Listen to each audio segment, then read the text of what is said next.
y'all, welcome back to the channel. This is Julie with Freedom Wholesale. This week in the detail bay, we've been working on a 2010 Ford F250 XL. And there is a lot to cover about this specific truck. First and foremost, there's just a lot of trash, a lot of dust, not so much construction or gravel dust, more just like people dust. Big gaping holes in the seats here. Honestly, I don't know why they would have torn the seats open. Dad was wondering if it was just for better lumbar support, but I honestly can't imagine where the tears are that would make much of a difference. If y'all have any theories, feel free to put them down in the comments below. This truck was actually on a college campus, so that explains why it has low mileage and why there's very little wear and tear on the outside, not that many dents, not that many scratches, just given what it's normally used for. This one is pretty pristine on the outside in comparison, and the inside is messed up. We always start out by vacuuming out and removing trash.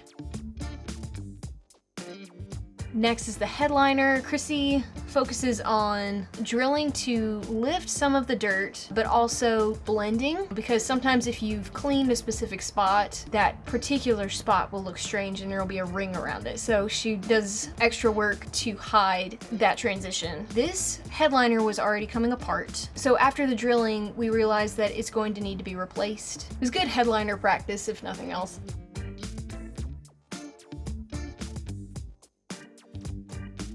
I'm just gonna say that I love the design on these Ford doors. The surfaces are built for durability, so you're not worrying nearly as much about buttons, things that would not hold up well to cleaner. The plastic on these doors are both surfaces that clean up really easily, so I was definitely grateful for that.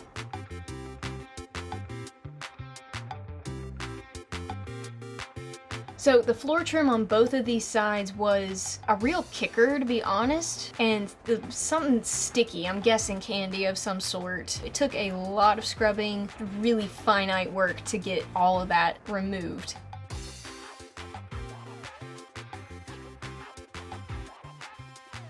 Moving on to the door jambs. Again, not nearly as dusty or red dirt. It was more like, you know, just regular asphalt. Not the cleanest, but also not the dirtiest.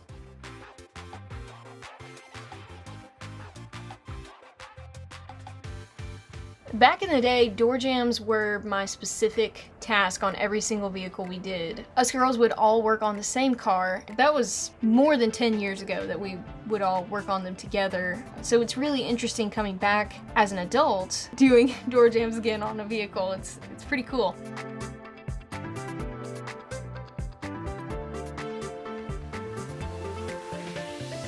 Now Chrissy's working on the seats. In order to fully repair the seat, we're going to need to cut foam and graft it in to the hole, and then hopefully take care of the raw edges of the upholstery so that it's not bunching or looking really strange. And then we're going to put a seat cover over it.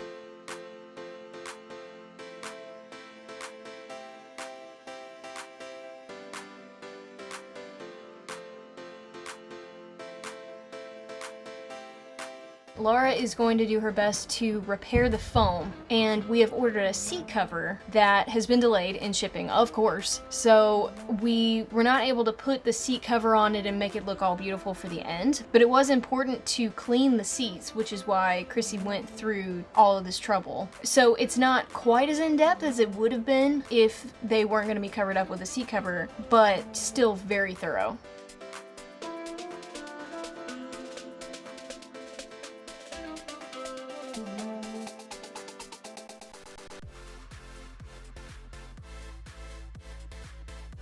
Now Chrissy's moved on to the floors. This floor actually cleaned up pretty easily in comparison to some of the others that we've done that had more gravel or red dirt, more construction type of grime on the floors in particular. These were a little bit different.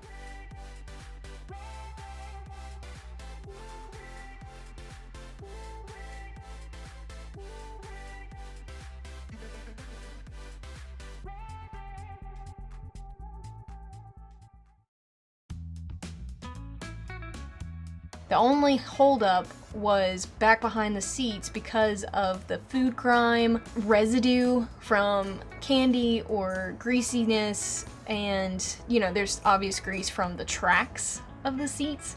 So yeah, that was probably Chrissy's least favorite part about this detail. I decided to vacuum the dash before I went in and started cleaning it because of all of the dust. And I'm really glad I made that decision because I think it made the process of cleaning it a lot easier.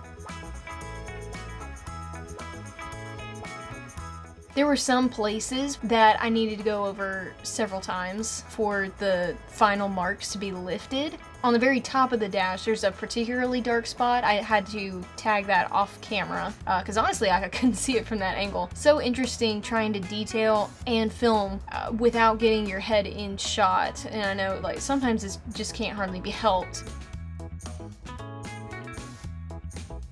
Working on the radio, I decided to use a toothbrush first to get into all the tiniest areas, get the dust out of as many spaces as I possibly could so that I could lift it with the scrub afterwards. Again, Ford's design is really simple and straightforward in these 2010 trucks. It seems rather reminiscent of GM to me, sort of the soft, rectangular, even down to some of the knobs and buttons, seems more of GM's forte than Ford's. I don't know if that'll offend anybody by me saying that. Moving on to the cup holder, this was absolutely the worst part of the detail for me personally. There was some sort of tar substance. Honestly, I can't tell you what it is, but there were about a dozen screws cemented into this nasty goop. They were stuck in there so hard that I took one of the screws that I'd pulled out first and used it to dig the others out. It was terrible. It was really gross. Had to switch gears to this other compartment for a second and then pulled that compartment out. Really grateful for pieces like that can come out. And it meant that I didn't have to spend an extra hour scraping, scrubbing, scouring. Also, the bottom piece that actually holds the cups on both sides had this enormous layer of black crud that I was scraping away with a screwdriver. It turns out that it was just layers upon layers of heaven knows what, on top of duct tape. I don't know why they would have put that on there because the plastic underneath was perfectly fine. Thankfully, the steering wheel was not that dirty. I was actually surprised. Just the grime that comes from greasy food hands. And this is the final result. Again, with the seat and the headliner, they are both going to be addressed. We just weren't able to in the 3 days we had to film this video, but they are going to get fixed. That's actually why the driver's side visor is missing. It is much better already from what it was. Thanks so much guys for watching until the end. If you enjoy videos like this, go ahead and like this video and consider subscribing. We put out weekly videos on vehicle detail, repair. We do tutorials. We also have some series on vintage cars. Hope you guys have a great weekend and we will see what is in the detail bay next week. We'll see you then.